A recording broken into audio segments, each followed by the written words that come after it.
BA तृतीय वर्ष के ऑनलाइन क्लास में आप सभी का स्वागत है। आज हम फर्स्ट पेपर के अगले चैप्टर की बात करते हैं।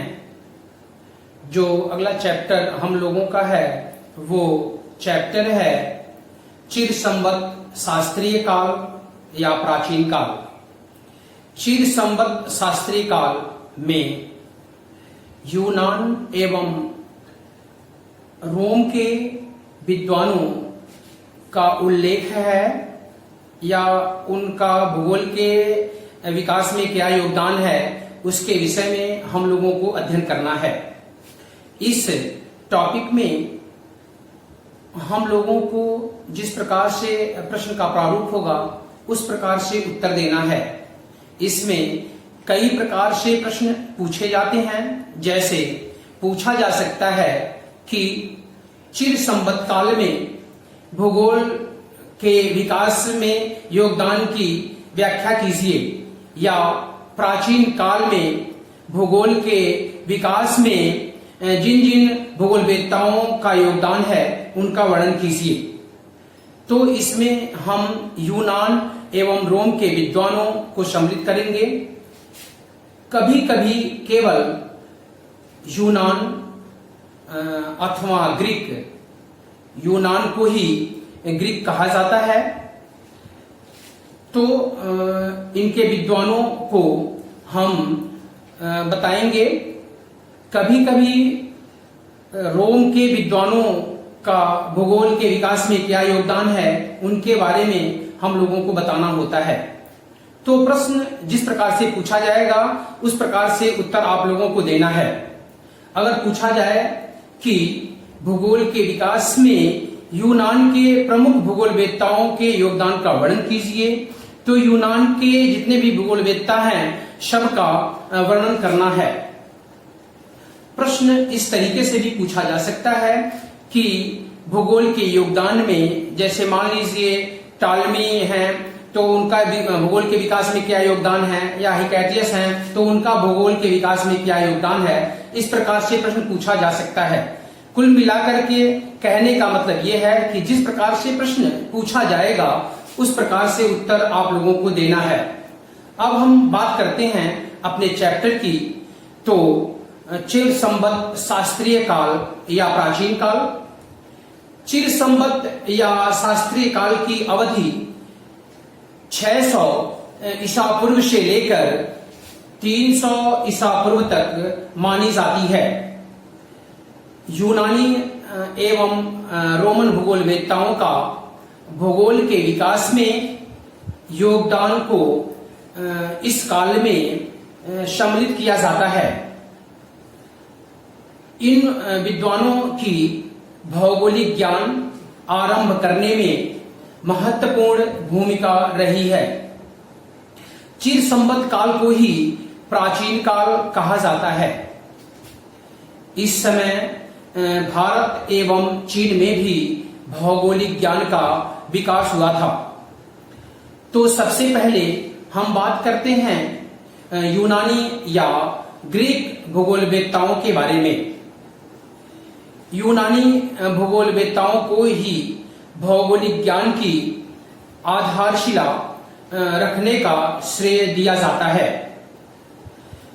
इन्होंने प्रारंभ से ही भूगोल को एक स्वतंत्र विषय के रूप में मान्यता दिलाई और अपने ग्रंथ में विभिन्न भौगोलिक पक्षों का वर्णन भी किया।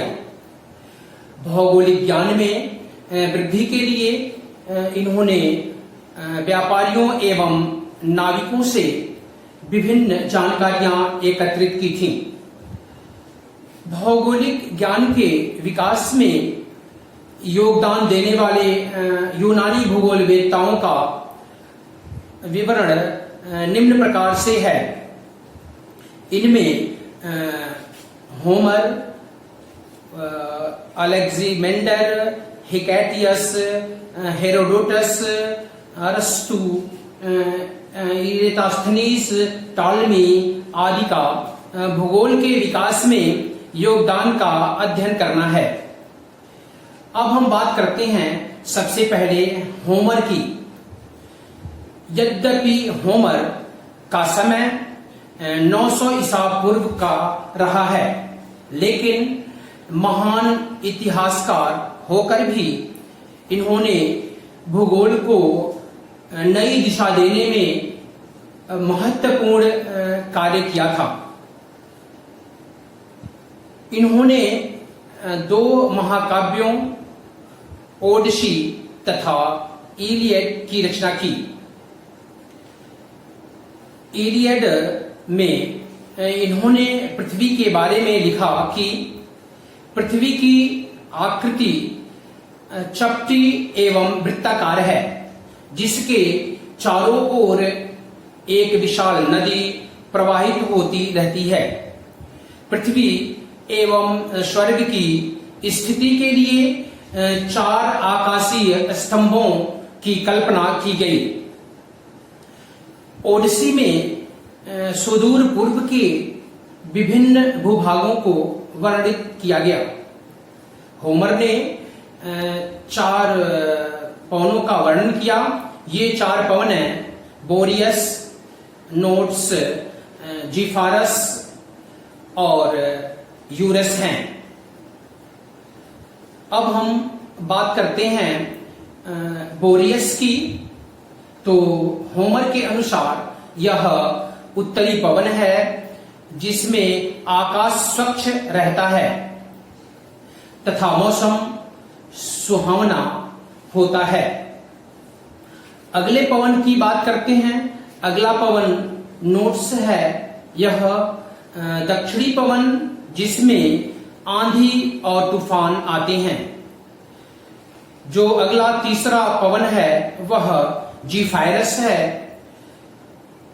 होमर के अनुसार जीफायरस पश्चिमी पवन थी जो तूफानी होती थी। अगले पवन की बात करते हैं। अगला पवन यूरस है। यह पूर्वी पवन थी जो कभी कभी चला करती थी। इसके बाद जो अगले विद्वान हैं, उन अगले विद्वान का नाम हिकैटियस है।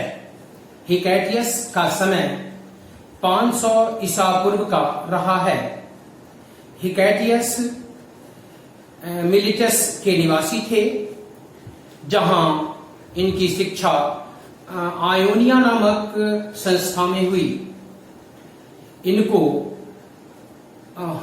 टोजर नामक विद्वान ने भूगोल का जनक माना, क्योंकि इन्होंने सर्वप्रथम भूगोल पर स्पष्ट वर्णन प्रस्तुत किया था। टोजर के अनुसार हिकैटियस प्रथम व्यक्ति थे जिसने भूगोल विषय पर संग्रहित लेख लिखे।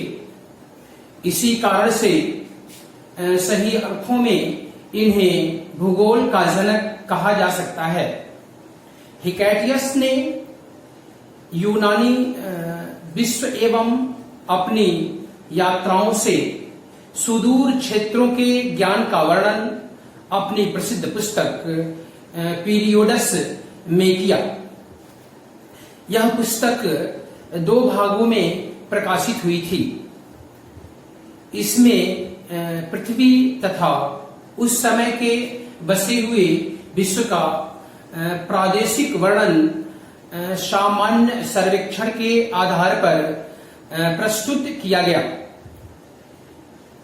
इस पुस्तक से ही प्रादेशिक भूगोल का शुभारंभ हुआ।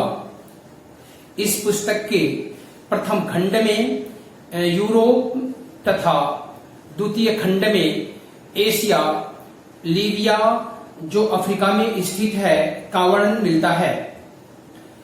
यूरोप को सबसे बड़ा महाद्वीप बताया गया है। इनके मानचित्र में यूक्रेन जो वर्तमान में काला सागर है के पश्चिमी भाग में हैमस पर्वत दिखाया गया है। इस पर्वत के उत्तरी भाग में बहती हुई यूरोप की ईस्टर्न नदी जो वर्तमान में डेन्यूब नदी है को दिखाया गया है। इन्होंने इटली, फ्रांस तथा आयोनिया प्रदेश का विवरण प्रस्तुत किया। हिकैटियस को यूरोप की अपेक्षा एशिया महाद्वीप का ज्ञान कम था। इन्होंने कैस्पियन सागर को एक खाड़ी के रूप में बताया। इनको भारत का भी ज्ञान था, क्योंकि इंडस नदी को अपने मानचित्र में दर्शाया। इन्होंने अपने मानचित्र में टिग्रिस अर्थात दजला एवं यूफ्रेटस अर्थात फरात को भी प्रदर्शित किया। हिकैटियस ने पृथ्वी को वृत्ताकार तस्तरी के रूप में चपटी माना तथा यूनान को इसके मध्य में विस्तृत माना। इन्होंने ज्ञात विश्व को चारों ओर से सागरीय जल से घिरा हुआ माना है। इन्होंने पहली बार विश्व को एशिया, लीबिया तथा यूरोप आदि भागों में विभाजित करके दर्शाया। इस वीडियो में आज के लिए इतना ही। अगले वीडियो में हम बात करेंगे अगले विद्वान हेरोडोटस के बारे में। धन्यवाद।